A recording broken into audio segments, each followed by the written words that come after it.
Welcome to Practical and Pretty. I'm going to show you how I made this cute little gingerbread man towel. You could do this on a t-shirt as well, so it's relatively simple.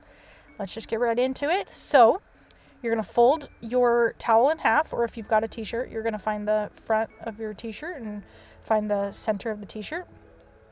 I just put this little gingerbread man here on just regular 8x11 paper. And here I am tracing it with a washable marker. You'll want to use a marker like Crayola. Sometimes if you get like washable markers on Amazon, they won't actually wash out. So just be aware of that. Crayola always washes out, so I always use Crayola. Here I am folding along that line in an accordion fold. And you can see I kind of manipulate the fabric around the corners and stuff like that so that it ultimately makes a straight line. Here I'm showing it kind of slowed down a little bit. Well, I guess at the correct speed is what I'm showing you right here.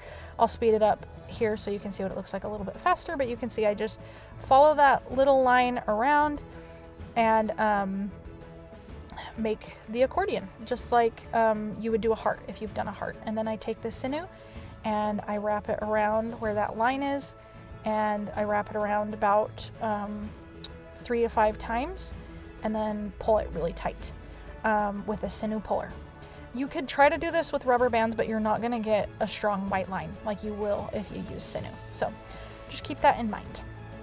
All right, so I used liquid dye for the gingerbread man part of this because liquid dye makes a more solid brown. So the color I used here is called Chino. It is a ProChemical and dyes color. And then the next color I used was new emerald green, and I just put that right there next to the brown. And then I left some white space and did my red below it. This is in a gutter, so I did use gravity dyes for it. And okay, the red I used, by the way, is Dyna-mite, which is a really, really strong red. You don't want a ton of it, or else all of your white space will turn pink. Trust me, I've learned from experience. Here I am adding the ice. I put a little pool noodle at the bottom of the gutter so that the ice doesn't fall out when I put it on an incline.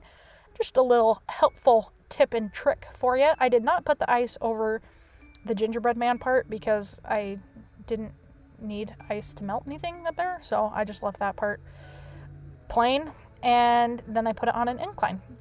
I let all that ice melt and I got to rinsing out. So here I am rinsing in cool water. I'm just getting out as much excess dye as I can, and then I bumped it up to hot water once I get out as much as I can. This took quite a while, and again, it's because I used that Dyna-mite color. The red for me is really hard to wash out. It just keeps coming out.